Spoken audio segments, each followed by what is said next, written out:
And for this next segment, we're gonna be talking about the confessions that we that we had this week. Hey everyone, and welcome back to another video with the Deerville Twins. And in this video, this is gonna be episode 4 of our bikini competition prep series that we're doing right now. So if you want to learn more about how this week went, stay tuned. Okay, so I'll start with my update. And this week I would say it went pretty well. The scale was moving in the right direction for me this week. I was stalling a couple weeks ago, but looks like I'm back on track. I was pretty consistent with my workouts as well. I think I did miss one workout, an upper body day, but otherwise I was consistent with my cardio, consistent with my workouts. My meals, typically I'm on par with my meals because I just cook all my meals on the Sunday, and then I have it ready to go. I just bring them wherever I need to go. I'll eat those meals. So I was pretty on top of my meals, and I would just say overall it was a good week. And for me, my week was also pretty good.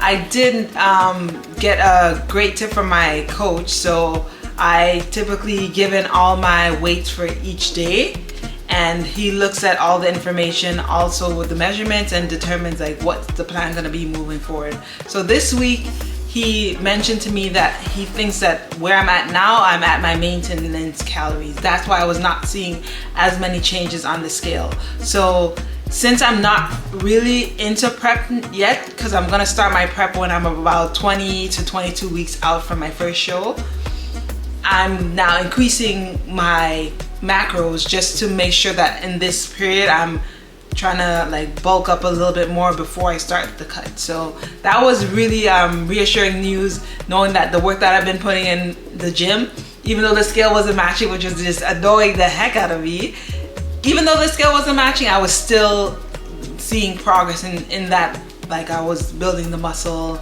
and all of that stuff. So that was good. Apart from that, I had just looking at my diet again, making sure that the foods that I ate was not causing any hindrance in my progress. So just continuing on that journey there.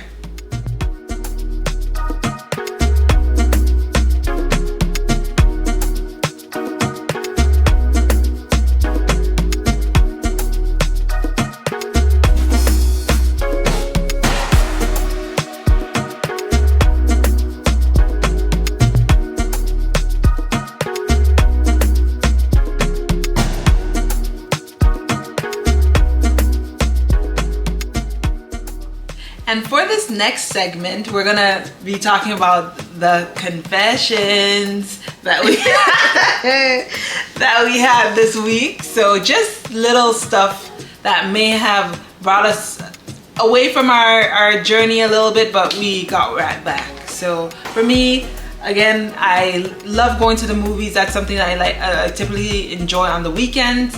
And this time, so I went 2 days. On Friday, I was good. I just bought some gum, and that was my only snack. Now the next day, I was like, okay, I need a little bit more. So then I ended up buying like a pack of candy, Airheads or something. And I swear I ate that in probably 5 minutes. Like it was crazy.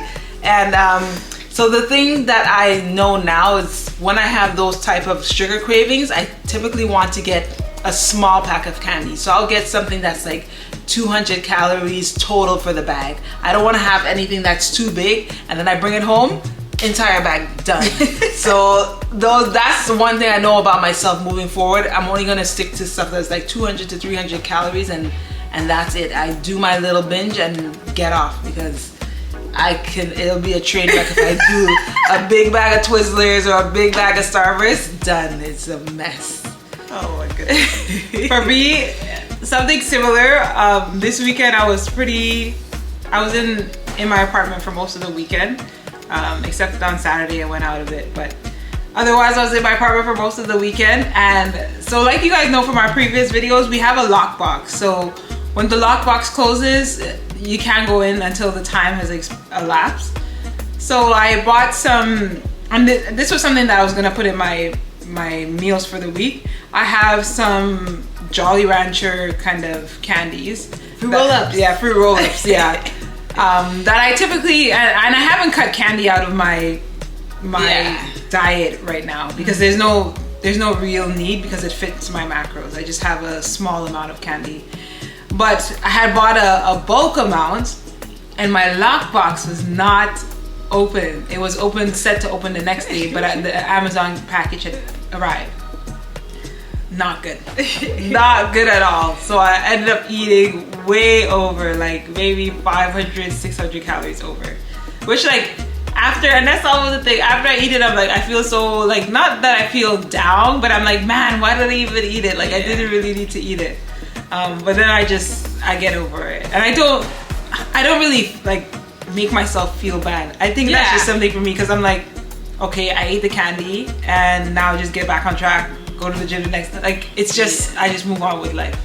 Yeah, and it's like, we're not trying to feel bad over doing these type of confessions. It's more to say, hey, week over week we're constantly battling these type of binge episodes or what you may call it, and we're still able to see progress because we don't let that like define the entire journey. We just have that instance, then move on from it by going hard the next day or day of, depending on what time we had our binging episode.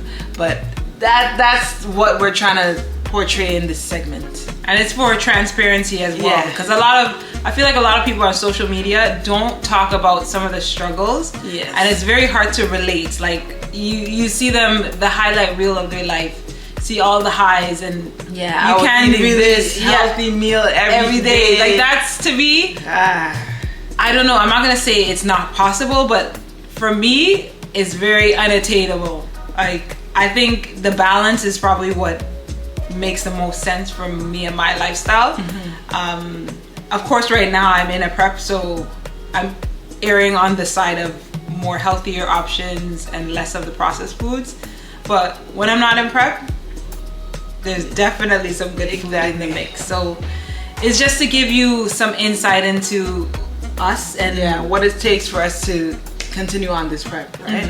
And hopefully at the end of the prep, you'll see that even with our shortcomings, the results are still there. It's all about consistency in the end. Yeah, small consistent steps over a long period of time is gonna lead to the goals that you want. Exactly.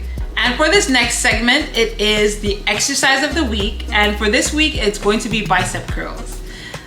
Working out those guns. You can't even really see it, but for upper body in general, I feel like we said in previous videos, a lot of women don't really like to lift a lot of heavy weights on the upper body because they're like, oh, it makes them bulky, and etc. etc. And for us, I mean, I think my arms are very toned. For a long time, I did not like how my arms were. I feel like even before I started lifting weights, my arms were just very toned. Like naturally, my arms are toned. And me lifting weights, of course, is going to be more developed. But I've grown to just really like it. Because to be honest, my arms are one of the most complimented parts of my body. Yeah. People say, oh, you have really, and the shoulders. But bicep curls are a great way to get that toning in your arms. And also it gives your body that overall toned look. Yeah, the thing about upper body exercises that I found consistent for us and some other people that I know is you don't need to do a lot of them to see the results. You typically see the results in your upper body after doing it for a couple of weeks. So biceps curls is something that you want to implement 1 to 2 times a week and do a couple, maybe 3 to 4 reps. I mean 3 to 4 sets of 10 reps, 12 reps, and you're gonna get the results that you want, because that's as we said in another video, my upper body was the first part to define on this whole journey. So it's pretty quick for most people to get that. So yeah, and then I'd say for bicep curls, even when I go up a heavier weight, because typically people go lower weight, even when I go up a heavier weight, I feel like the body's limited to how much muscle you can put there anyways.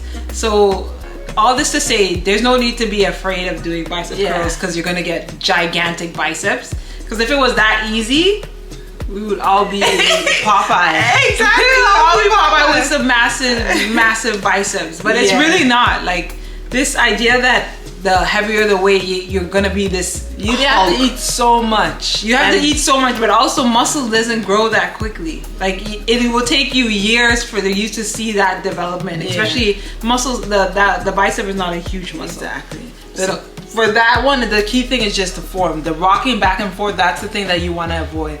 If you have to rock back and forth, then the weight is too heavy. You should go down and then practice like controlled up and down motions when you're doing the bicep curl. And for our final segment, we are going to do the meal of the week, and that is breakfast. So this week's breakfast, because we swapped out our pancakes, we are having hash browns, scrambled eggs with turkey bacon. So for me, I typically do my scrambled eggs with 1 whole egg and then 6 tablespoons of egg whites, and then I mix that up. I season my eggs because I prefer them seasoned. So I put some paprika, chili powder, a lot of different, salt, a lot of different seasonings. And I then saute some veggies. So I have onions, bell peppers, spinach, exactly. So get that going, get it cooked, and then add the eggs to the mix, and then scramble it all together. And the hash browns is... Yeah, you cook the hash browns separately, and then turkey bacon, and that's the meal. Yes, and for this one, the hash browns, I feel like everything for us is just something that can be quick, but still give us the macro payoff. The hash browns, you can buy such a big bag of frozen, and they also have like the one that's in the bag, but it's in the fridge. Those options are perfect. You just weigh it out, and then you can cook it whenever you need to use it. So that's an alternative for those that need to go quick in the morning.